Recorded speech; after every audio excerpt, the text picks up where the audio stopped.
Bom dia, meus amados irmãos, que a graça e a paz do nosso Deus, de nosso Pai, possa ser com cada um de nós, o amor de Cristo possa nos conduzir exemplarmente para que a nossa vida seja semelhante à sua. Que nesta semana que agora se inicia, nós possamos começar na presença do Senhor e ao final dela colhamos esses frutos. Que essa semana seja abençoada para cada um de nós. Portanto, começando essa semana, vamos começar também uma nova lição bíblica diária. O título da lição desta semana é Deus conosco. Nesta lição,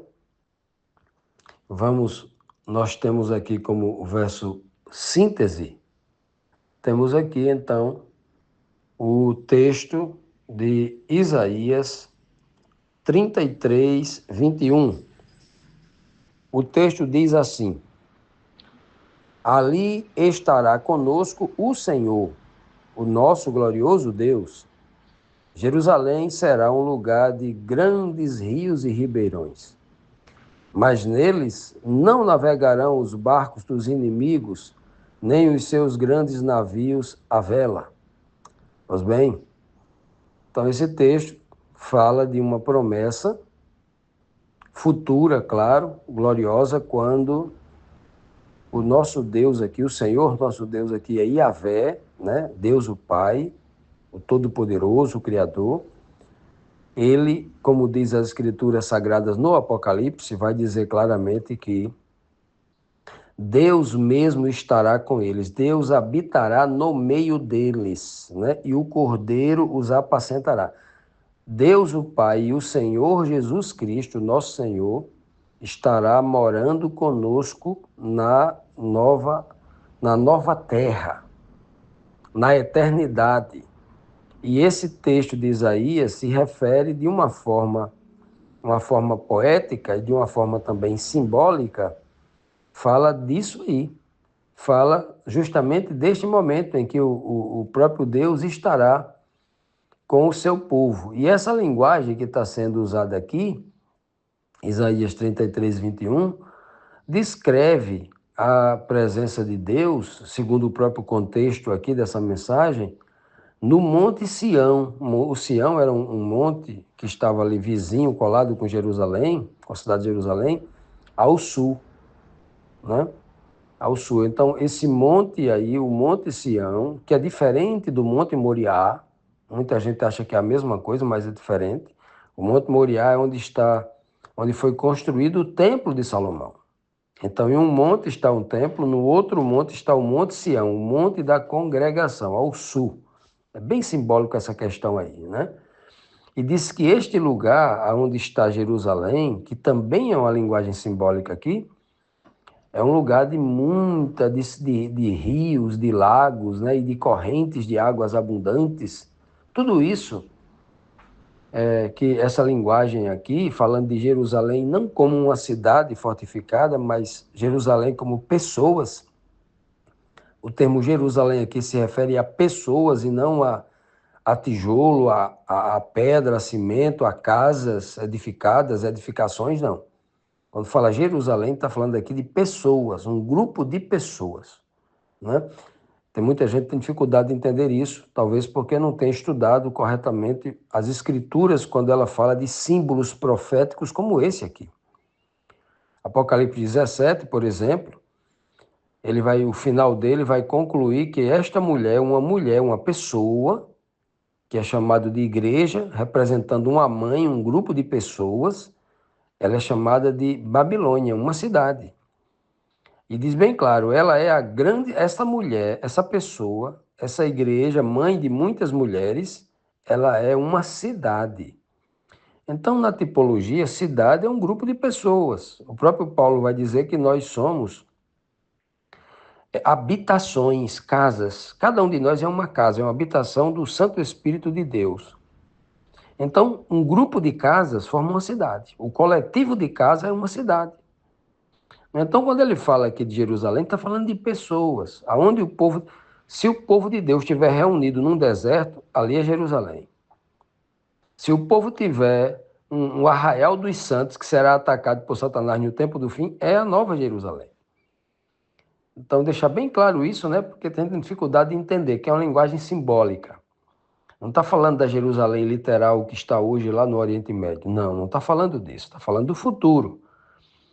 E o texto está dizendo que este lugar será um lugar de abundância, né? Abundância aqui no sentido de um lugar será próspero. Um lugar que terá proteção, ali quando fala de Monte Sião, né? O contexto fala de Monte Sião, em cima do monte, protegido, né? Lugar alto, privilegiado para a defesa. Então, fala de proteção, de prosperidade, de segurança. E a segurança não são os muros, mas a presença do próprio Senhor com eles. Né? E o texto direto aqui fala que nesse lugar abundante, com muita água, água símbolo, né? Rios e água símbolo de abundância, né? De prosperidade, porque onde tem muita água tem vida, tem irrigação, tem plantações, tem abundância de alimento. Essa é a linguagem aqui. Né? E diz que por esse lugar onde vai ter muita água, muitos rios, né? Os barcos não passarão por ali. Né? Algumas versões falam, essa versão que a gente falou aqui, barco à vela, né? Grandes barcos dos inimigos. Né? Outras versões falam barcos a remo, né? Os grandes navios. Por quê? Porque essa era a forma, muitas vezes, que os inimigos traziam grandes forças de exército, né? Sem caminhar pelo deserto causticante. Então o barco navegaria muito mais rápido, a barco à vela, barco a remo. Né? Esse tipo de barco não entraria ali porque não teria ameaça. Não, inimigo, a linguagem é essa, é que inimigo não viria contra Jerusalém. Né?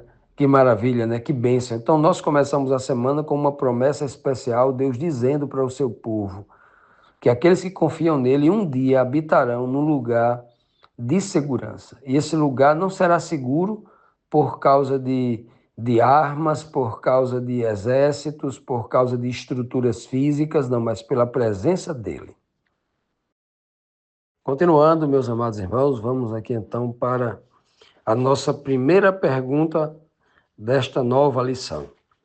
A primeira pergunta diz assim: como age o destruidor e o que acontecerá com esse destruidor? O verso 1 do capítulo 33 diz assim: ai de você,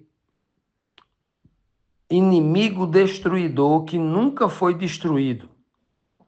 Ai de você, traidor que nunca foi traído. Quando você acabar de destruir, será destruído. Quando acabar de trair, será traído.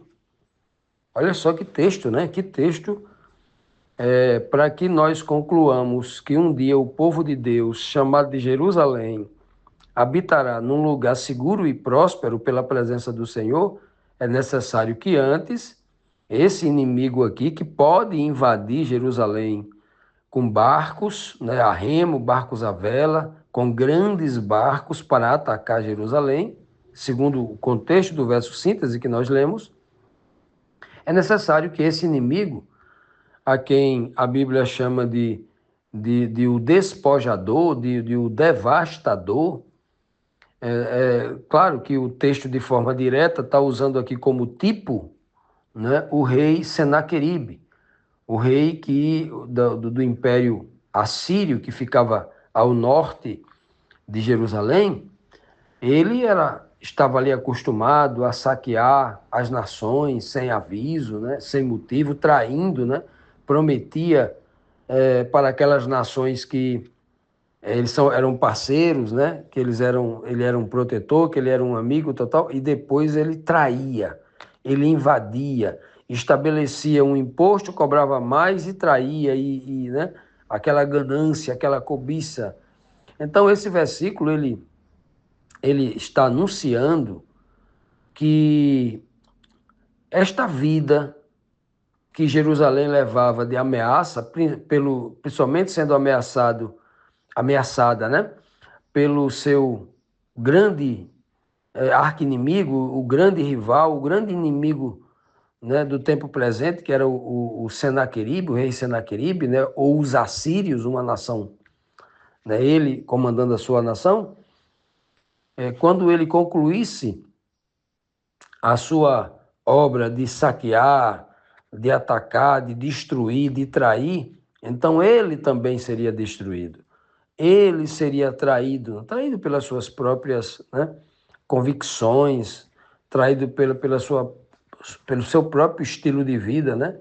Porque existe um princípio natural da vida, né? A Bíblia diz no Apocalipse 13 que aquele inimigo que feriu com o ferro, ele também será ferido à espada também, não é? Então, aquele ditado popular, né, que tenta traduzir esse verso, diz que quem com o ferro fere, com o ferro será ferido. Quem com a espada mata, com a espada será morto, diz lá em Apocalipse, né? Pois bem, então chegou o momento do traidor ser traído, do destruidor ser destruído, que é a mensagem que traz aqui de forma direta aqui em Isaías 33, 1. Os assírios foram sempre um povo muito conquistador, né? Muitas vezes o reino da Assíria, que estava ao norte, ou chamado de Síria, né? Os sírios, muitas vezes ele é comparado ao reino da Babilônia. A Babilônia, algumas vezes, é chamado de Assíria. Por quê? Já que eles eram os caldeus, estava ao leste de Jerusalém, e os sírios estavam ao norte, porque o ataque de Jerusalém ele não vinha pelo deserto numa direção reta, atravessando os desertos para chegar em Jerusalém e atacar. Não. Os ataques de Jerusalém sempre vinham do norte, né? Da região dos assírios, sempre do norte. Por quê? Porque o exército que vinha do Iraque, da região ali da Babilônia, ele tinha que subir em direção ao norte, seguindo ali a água do rio Eufrates, para que o exército pudesse estar sempre hidratado com água, porque se ele atravessasse o deserto todo, morria todo mundo de sede. Então ele tinha que seguir o rumo da água, subir e depois descer pelo Jordão ali, Mar da Galileia, e descer pelo Jordão com água, para que os exércitos pudessem se abastecer. Então os ataques a Israel vinham sempre do norte. E por isso que muitas vezes, na visão final do livro de Daniel, capítulo 11, fala sobre o reino do norte, o ataque que vem do norte, e não se referindo especificamente a Samaria, mas especificamente a uma coalizão de reis terríveis do mal, e não especificamente a região lá do Oriente Médio onde está Israel hoje. Não literalmente a nação política de Israel hoje, mas uma visão espiritual sobre o povo de Deus. Olha como isso é interessante. Então, aqui é exatamente isso. O texto, né, fala das ameaças do rei da Síria, né, o Senaqueribe, né, mas muitas vezes a Bíblia usa esse mesmo símbolo para tratar do pior ataque a Jerusalém, o grande, né, aquele que causou mais mal a Jerusalém, né, que é Nabucodonosor, vindo da Babilônia, que muitas vezes é chamado de assírio. Por quê? Porque ele vem daquela região, ele conquista a Síria, depois ele desce ali em direção a Jerusalém. Vamos então, meus amados, agora para a nossa segunda pergunta de hoje, que diz assim: qual é a súplica dos filhos sinceros do Senhor? Né, que, claro que num cenário desse de ameaça, né, de dificuldades, onde onde os reinados vizinhos, onde os inimigos, Israel sempre teve muitos inimigos, né, em várias direções, né, ao sul, ao sudeste ali o Egito, ao oeste os filisteus, né, ao leste Babilônia, né, os edomitas, né? Os amonitas, ao norte, né? O reino do norte, os próprios irmãos ali, mas também a Síria e outros inimigos. Então Israel sempre esteve cercado de inimigos de todos os lados, né? Claro que também essas nações que buscavam coalizão, buscava parceria com outras nações, também tinham seus inimigos, mas Israel ele era rodeado de inimigos. E talvez porque quando Israel se organizou como um reinado, né, quando Deus deu ali, o povo saiu do deserto, né, o povo de Deus conquistou tudo ao redor, tudo. Quando o povo de Deus era uma teocracia, eles conquistaram tudo. Né? Deus deu a terra inteira de Canaã, onde hoje é Israel, aquela região toda ali. Todas aquelas regiões ali era o povo de Israel ali. E as nações, essa fama cresceu quando foi nos dias do rei Davi. Davi teve que conquistar tudo ao redor para que o seu filho reinasse muito tempo em paz, sem ter nenhum inimigo grande ao redor ameaçando e tal. Então, tudo isso fez com que, após Davi, após Salomão, nos reis seguintes, Israel tivesse esses inimigos ali crescendo, cada vez mais crescente contra eles, né? Então, isso era natural que isso se levantasse. Então, o texto diz aqui, em Isaías 33, verso 2, um povo cansado de ser ameaçado por tantos inimigos em redor. Diz assim: Ó Senhor Deus, tem compaixão de nós, pois esperamos que nos ajudes. Ser o nosso protetor todos os dias, ser o nosso salvador em tempos de dificuldades. Veja que aqui é muito mais do que uma oração. É um pedido de socorro, é um clamor. O povo se dirige diretamente a Yahvé, né? Ó Senhor Deus, ó Yahvé Elohim. Eles estão falando aqui com o Pai, estão orando a Deus, né? Tenha compaixão de nós. Porque o povo de Israel pede compaixão. Pede que o Senhor olhe para eles com um olhar de piedade, de pena, porque o povo se sentia pequeno, o povo se sentia não só ameaçado, mas pequeno e incapaz, sem forças de enfrentar os inimigos vizinhos que os ameaçava.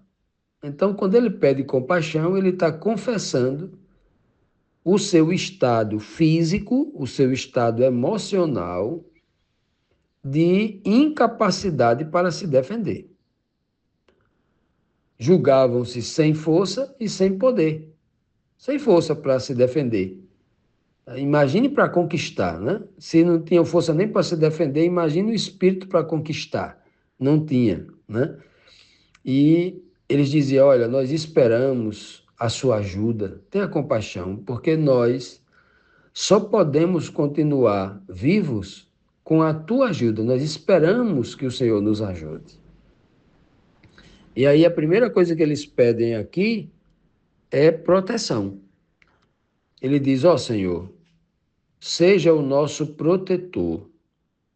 Mas não é o nosso protetor ocasional, somente quando o, o inimigo tiver sitiado Jerusalém, as nossas cidades, tiverem ali espreitando a nossa colheita para tomar toda a nossa comida e matar a gente de fome.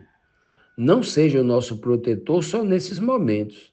Nós queremos que o Senhor seja o nosso protetor todos os dias. Ué, mas todos os dias o povo não estava cercado e ameaçado.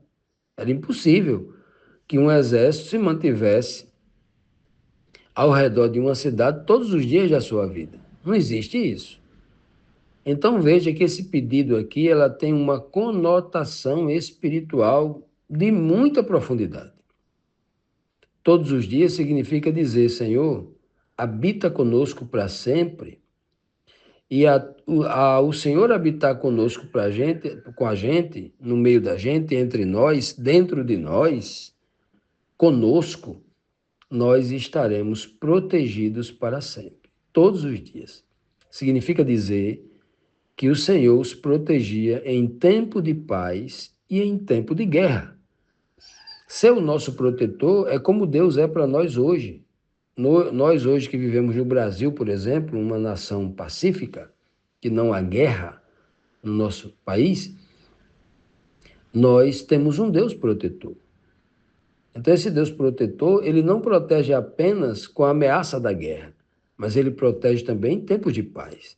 Protege dos inimigos espirituais invisíveis, protege das tentações, dos males diversos que há nesse mundo. Então, esse é o tipo de proteção que Israel está pedindo, né? E pede mais ali, além de ser o nosso protetor, seja também o nosso salvador, né? Em tempos de dificuldades.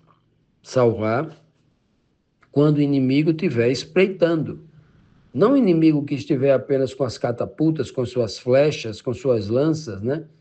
Com o fogo queimando, né? Os portões tudo em redor, mas proteger, né? Salvar dos inimigos espirituais. Aquele inimigo que fica colocando dificuldades espirituais, tentações para tirar o povo de Deus do caminho, para afastar o povo de Deus da fé e se tornar frágeis, para que o ataque seja muito mais fácil. Que essa oração aqui, né, de Isaías 33, versículo 2, seja realmente e verdadeiramente as nossas orações hoje.